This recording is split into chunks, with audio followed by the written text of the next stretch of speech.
everybody. Pastor Joey Zamora right here. Hopefully you find yourself well on this Thanksgiving Eve. We want to wish you from our family to your family a happy Thanksgiving. Hopefully you have a wonderful Thursday tomorrow. Listen, I want to give you an opportunity at this moment before our midweek service, give you an opportunity to sow with your tithes and your offerings.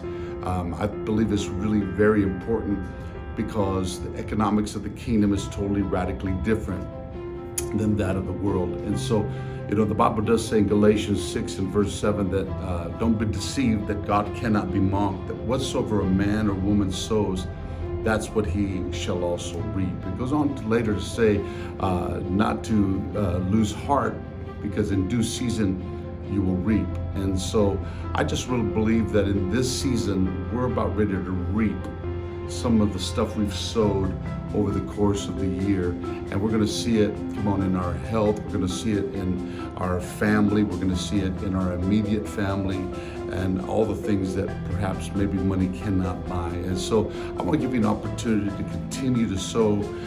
Those of you that have just been faithful, we thank you from the bottom of our heart for your faithfulness and your giving and your generosity. So anyway, we want to give you an opportunity to do that. Right now you can see everything on your screen on how to do all of that.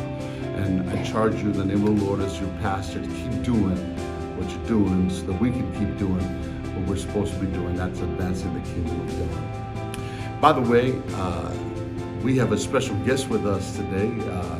He's been with us a couple of times, Shane Willard. He's got a wonderful message that I believe he's going to be influential. It's going to bless your socks off here in just a minute. So we're going to be hearing from Minister Shane Willard all the way from Australia. God bless you guys. Have a wonderful week. Hello, everybody. It's such a privilege to come into your homes and be a part of your lives.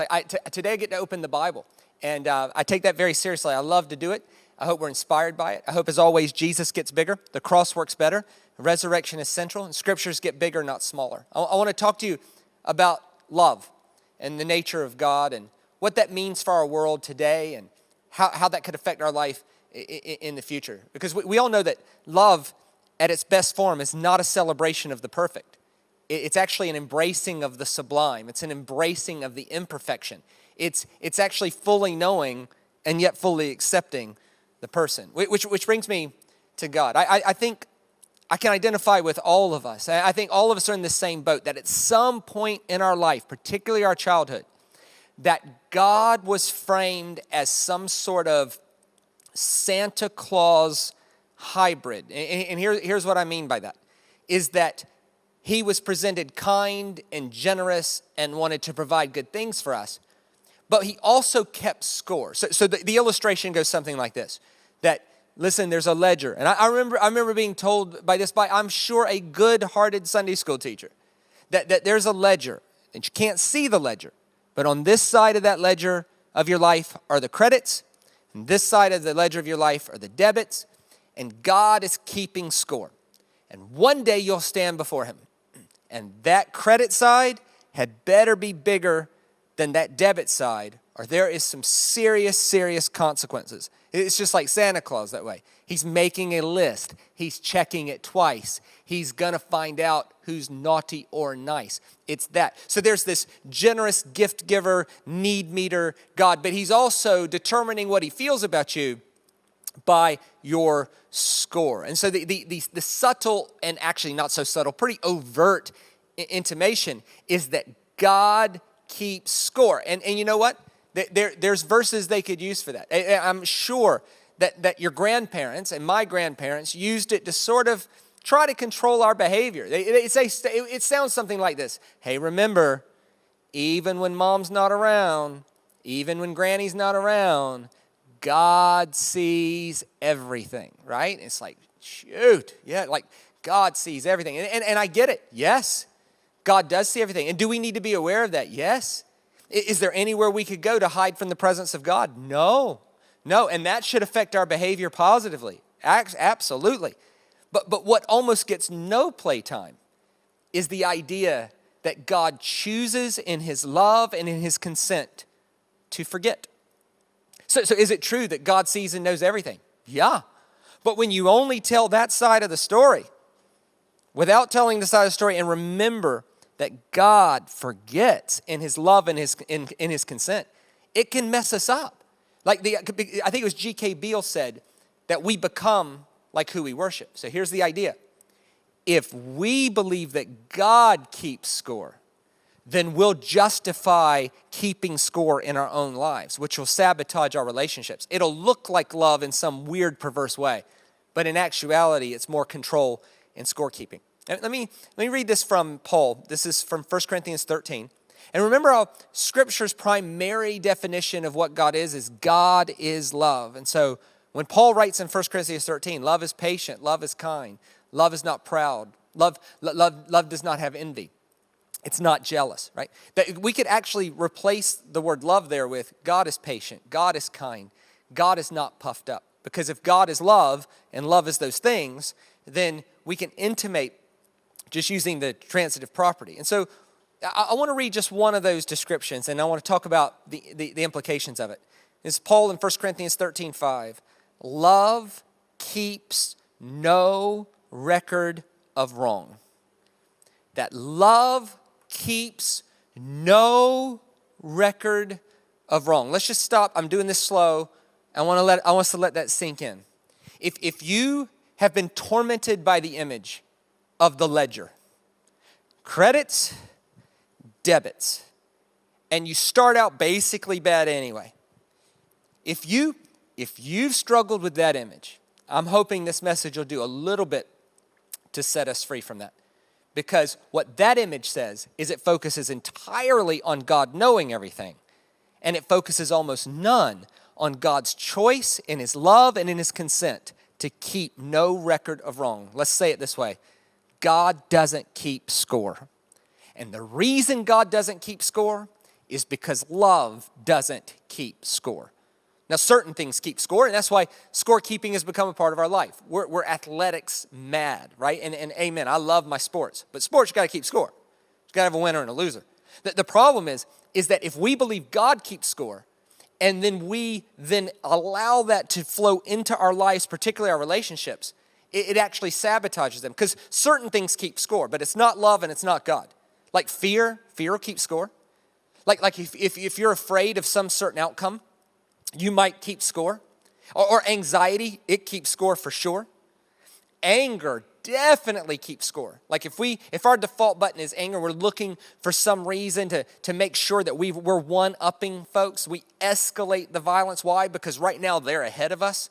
And so you see that in Samson, where he says, I'm going to do this, and as long as you don't do anything to overtake that, then I'll stop. I'm going to get even, and then I'll stop. I'm going to get even. That's scorekeeping.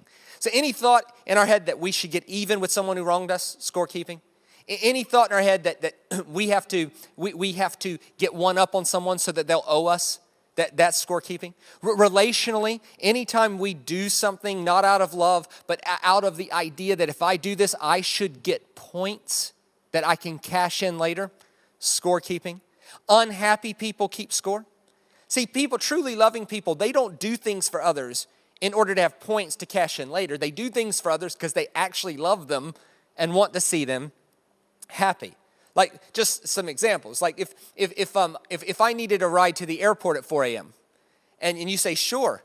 But then later you call me, and instead of just saying, I need a ride to the airport, you say, hey, remember when I took you to the airport at 4 a.m.? I'm going to need you. That's keeping score. Or maybe this sort of sentence is ringing a bell. Like, if you would pick up your clothes, maybe I would pick up on the things you like, right? Or if you just did this, maybe I would do this. This is scorekeeping language, and it hurts relationships. And ultimately, if you trace it back, it comes back to a belief that God keeps score. And if we believe God keeps score, then we'll naturally rationalize keeping score ourselves. Like, remember when you did that? Now I need you to do something for me. Or you owe me something. So I want us to be inspired. So there's a lot of biblical characters I could have picked, but I picked Joseph. Now, the story of Joseph is found in the book of Genesis, and it's so long that there's no way I'm going to read it. I'm just going to summarize it. If you want to go back and read it yourself, please do. It is an inspirational story. But just as a talking point sort of summary of the story, so that we can be inspired by him, Joseph was a part of a dysfunctional family with 12 brothers.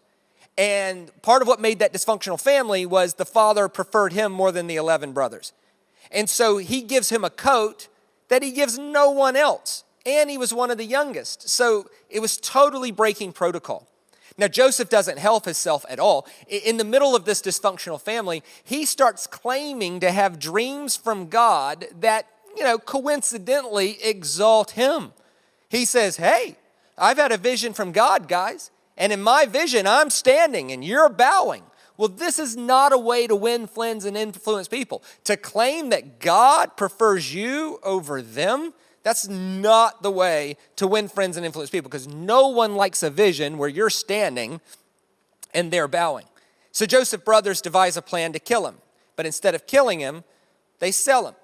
And Joseph is in charge of Potiphar's house. So he's been sold into slavery to a guy named Potiphar in Egypt. He's a slave in that house. He gets falsely accused of sexual assault and then gets put into prison for, if my memory's right, I think it was like 14 years. A long, long time. So if you're following along, he's a part of a dysfunctional family. His own brothers sell him into slavery. He ends up in jail, which it wouldn't be nice today. Definitely would have been worse back then, for 14 years. He interprets the dreams of fellow prisoners, resulting in one of them being reinstated to Pharaoh's favor. And he promised, I'll remember you when I'm there, but then he doesn't.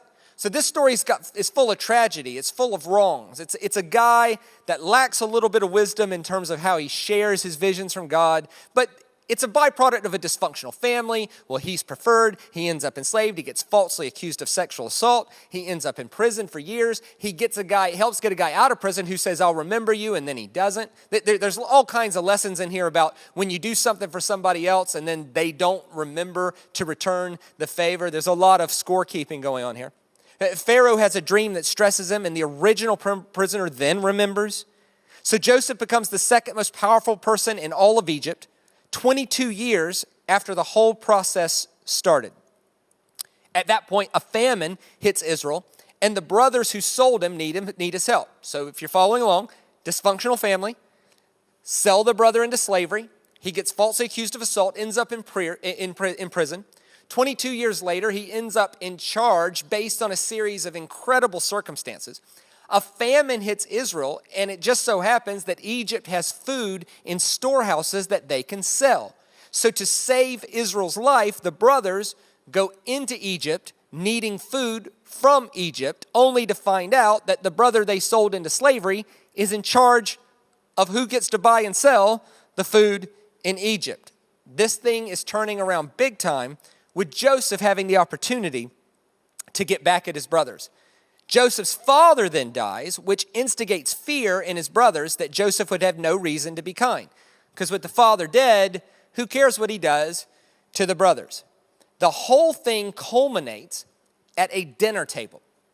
The entire story culminates at a dinner table with 11 brothers sitting around the table with the Egyptian army behind them, waiting on a command from Joseph to kill them or to serve the food.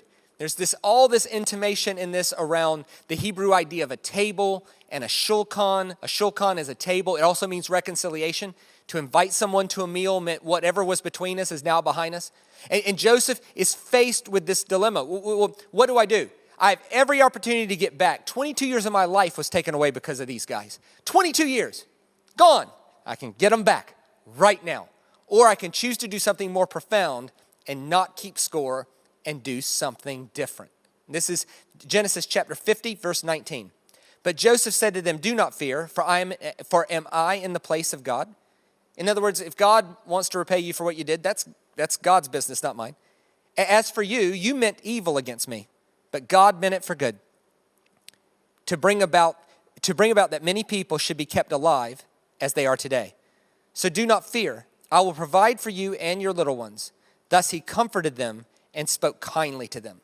So a couple of thoughts of inspiration around Joseph's life that could help us in terms of understanding that love doesn't keep score. One, Joseph prioritizes love, which allows his brothers to not be afraid.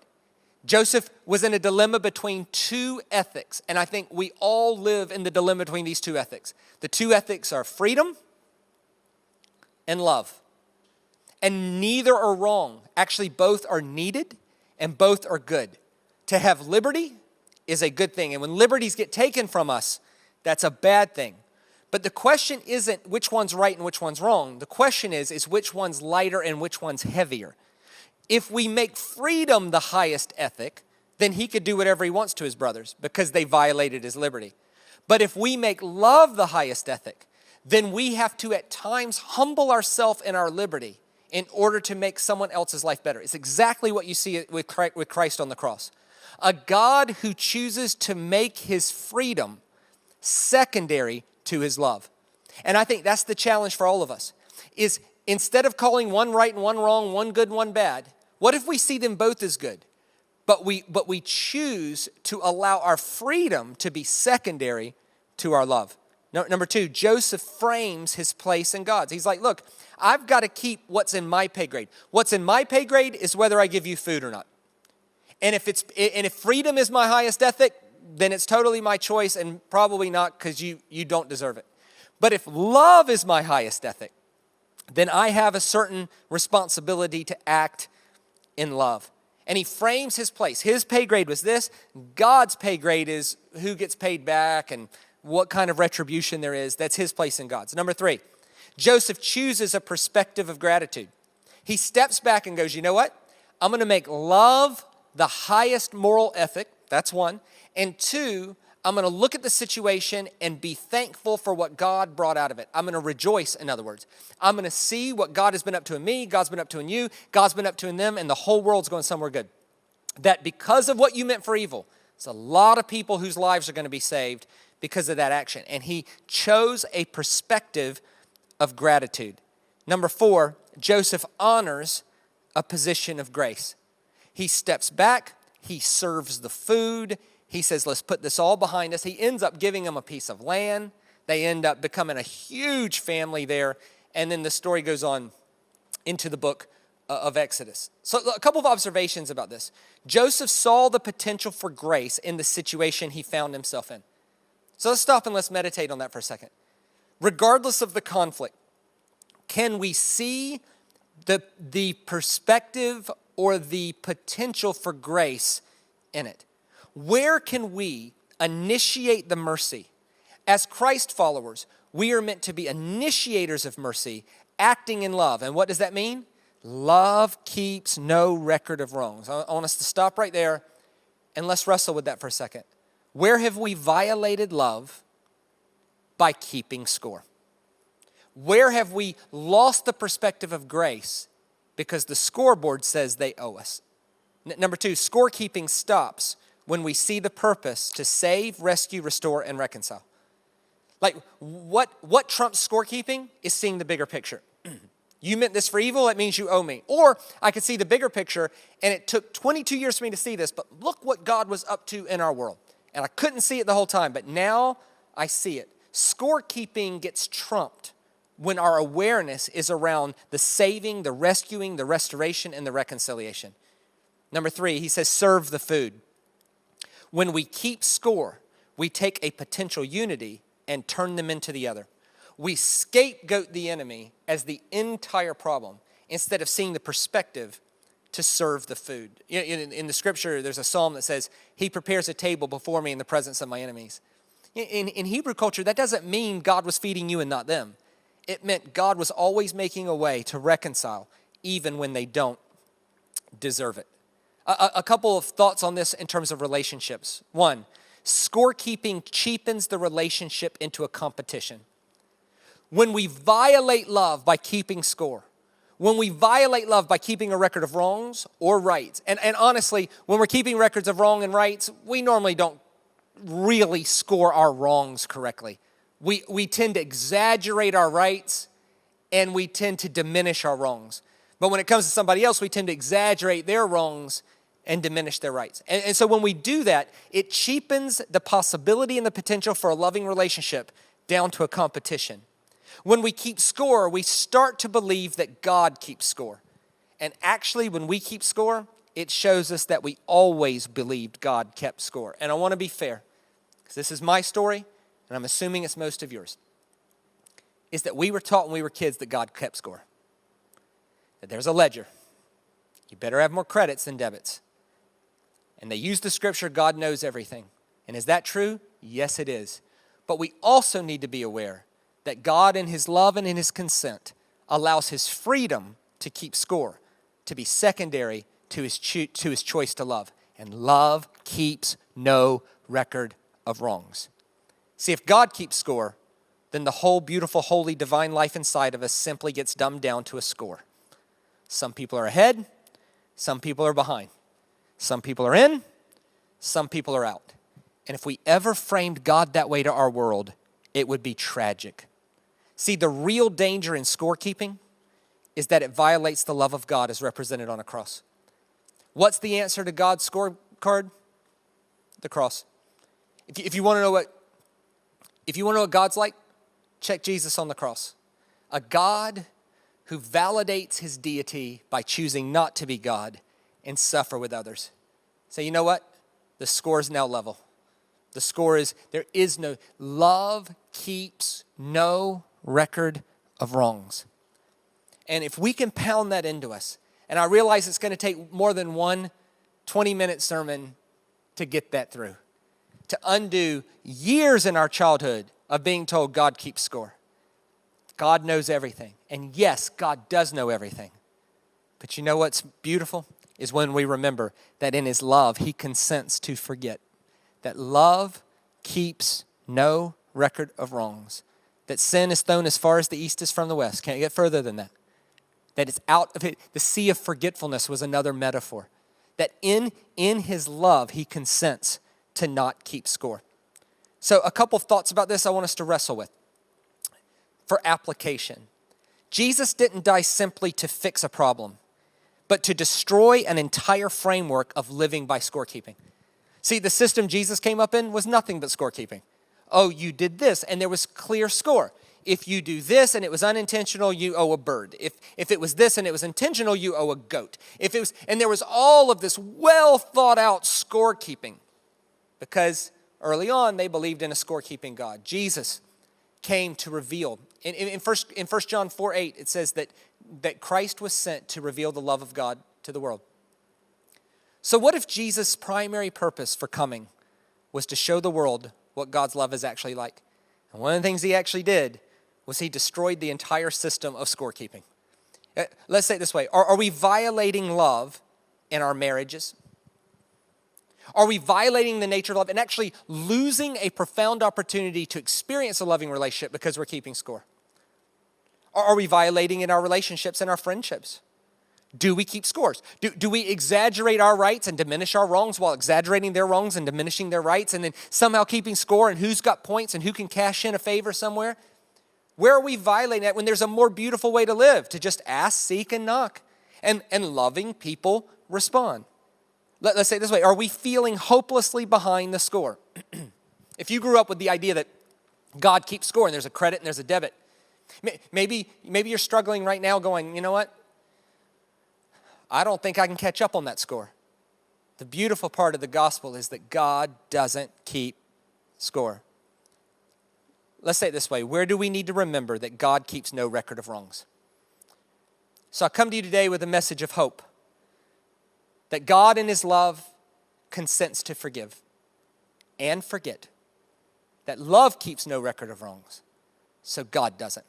You're never hopelessly behind the scoreboard.